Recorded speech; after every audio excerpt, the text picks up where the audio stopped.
So I have my thought cycle diagram. I'm going to do a really quick demonstration what it looks like and feels like when our child is having a meltdown, when we've set a limit and they're upset about it.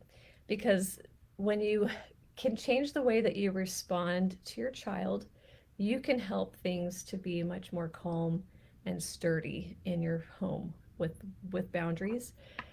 But that doesn't come very easily until you are realizing you're thinking about yourself as a parent or about your child and the roles that you have. So here's a quick demonstration. Um, let's say that I have told my child that, and let's go through yesterday.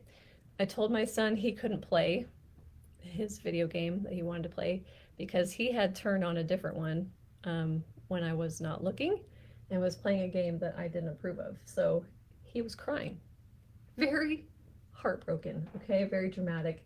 And so when we're using the thought cycle diagram, up here in the cloud is where you want to put the event, the thing that happened, thing somebody said or did that is upsetting to you. In this case, I'm just going to be very uh, non-dramatic about it myself, just very straight facts, okay? So my child is crying.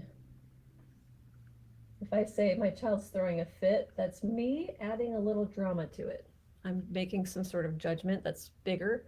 So I'm going to just keep it very simple. My child is crying that he can't play.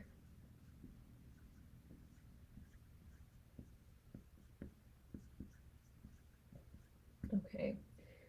So the first time around, I mean, for me too, as a parent, as anyone, when our child starts throwing a fit, they're starting to cry and say you're a terrible mom and all that stuff. Woo, I can get defensive. I can start to feel like, how dare you? I'm doing this for your own good. Okay, so I can get defensive.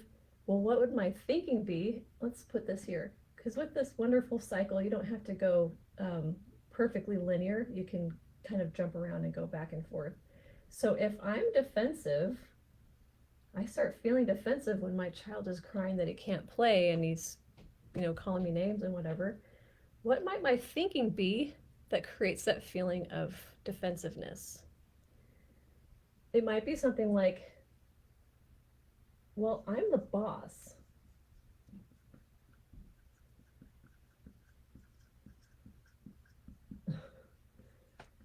Who does he think he is?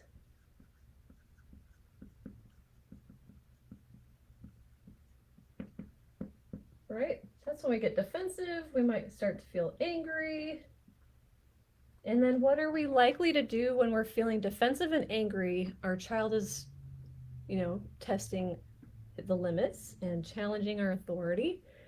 That's when we might say, fine, you're going to have this other punishment and this other punishment. You're going to lose your next 5 game turns. So how about a whole month? Right? We're going to give more punishments. We might start to raise our voice. And then it just cycles, and what happens as it escalates? We have a big argument.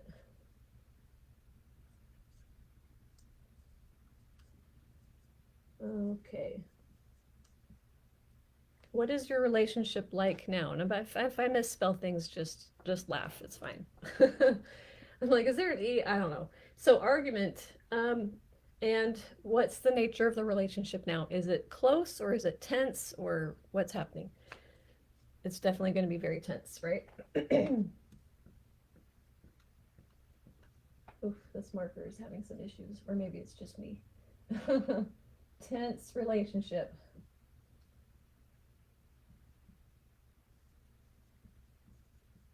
Okay, so that's the result. Tense relationship. We're having an argument. Mom's mad, the kid's mad, and I'm going to continue to think, well, I'm the boss. Who does he think he is? Of course, I get to set these limits. I'm the boss, right? And you can go around and around and continue to be defensive and angry. Now, there's another way that I think parents might respond, and I certainly have done all the things at some point. I have 6 children. The oldest is 22, the youngest is 8. I'm a way different mom now than I was at any other stage. But another way that I have responded, and maybe you can relate, is to feel afraid and insecure.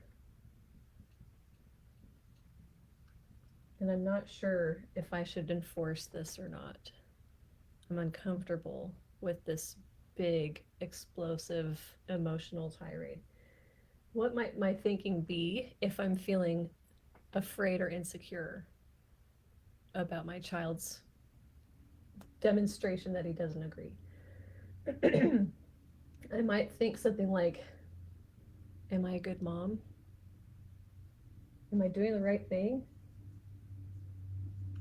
Am I a good mom if he's crying?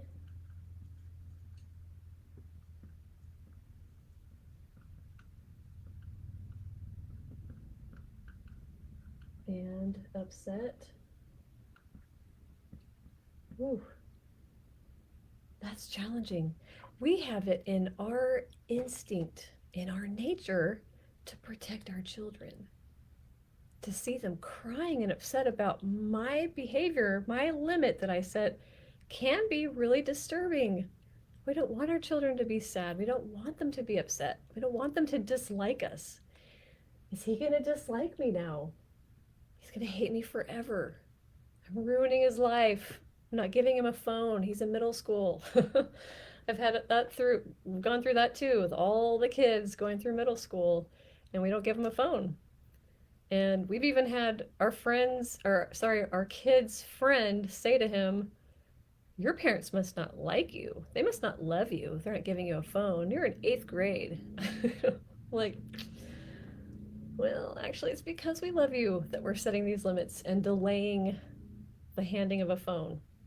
And yeah, so with some of our kids, we said, our first kids, we were like, not till you're 16. So they didn't get a phone till they were 16 when they learned how to drive and they had a car to pay for all of that. That's a different story. But when they're younger, especially, their brain is in such a stage of development that they need to know that there are limits, and they need to know that they can rely on us to really do the best thing for them. Not to say that there isn't time to have compromise, to have conversation. Okay, well, let's see how we can negotiate. Sometimes we might be able to work something out. Sometimes, some things, though, I'm like, hard line, no, not going to happen. Okay, so if I'm thinking, am I a good mom if he's crying and upset? I'm going to feel afraid of my decision. I'm going to feel afraid of this power that I have to set limits and boundaries. I'm going to feel very insecure that I know what's best for my child. If he or she is crying, just their heart is completely broken, they're so upset, have I done the right thing? Ooh, that can really challenge you as a parent. Okay, so then how am I likely to behave when I'm thinking, am I a good mom? I'm not sure. They're so upset. That could mean I did the wrong thing. Then guess what? You might cave in and say, okay, never mind, fine, you get your way.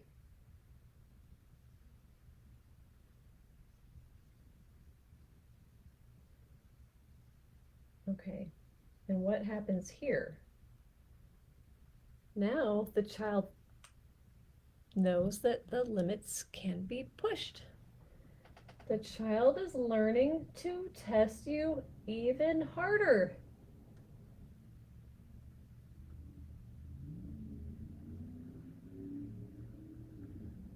Because if they can push hard enough, mom or dad is going to give in.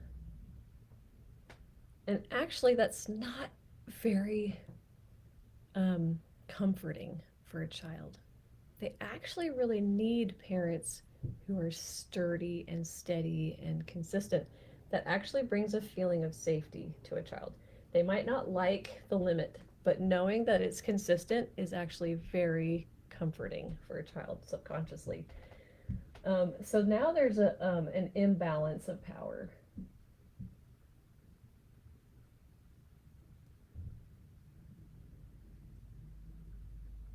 Everyone's kind of forgetting their roles. Okay, and it's going to continue to cycle through.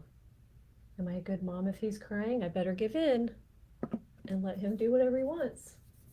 Okay, so how do we change this? How do we work through this? What's another way? There's so many ways. There's a million ways to handle this. But every person is a different way. But here's a strategy. We're learning strategies today. My child is crying that he can't play. I want to feel, I want to feel confident and secure. I want to feel confident and secure. I also want to feel some compassion. Yeah, I know what that's like. To lose access to something that I want, to have to put a limit, excuse me, on something that I want to do. Yeah, we get that every day, right, parents? I'd rather just relax right now, but I've got to make sure that the kitchen's clean and, kids are taking showers and whatever. We do this. We do a lot of self-denial as parents, but children will never learn it if we don't make them learn it. Self-denial is a really helpful thing.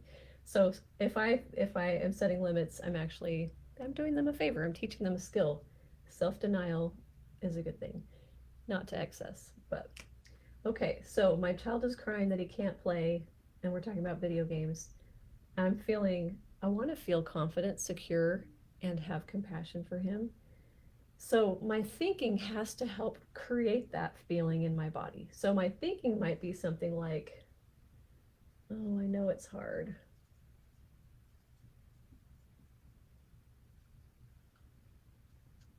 But this is for the best.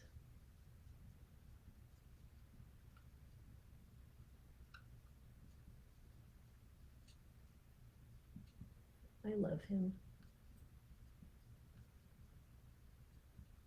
Okay. And coming to my child, responding to him with this thought and these emotions, how's that going to fuel my behavior? My behavior will then look like this. I stay consistent. Consistent. There we go. Express love. And offer reassurance.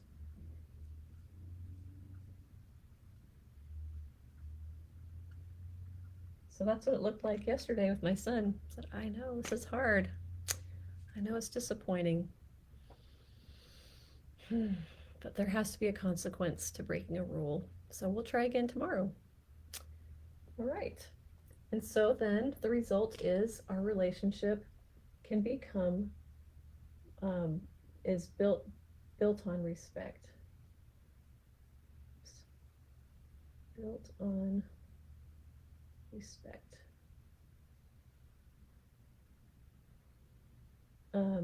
There's consistency.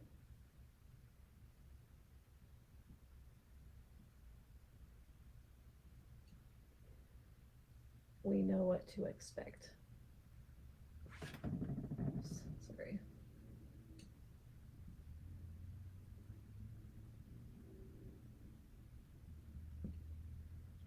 That actually feels really good.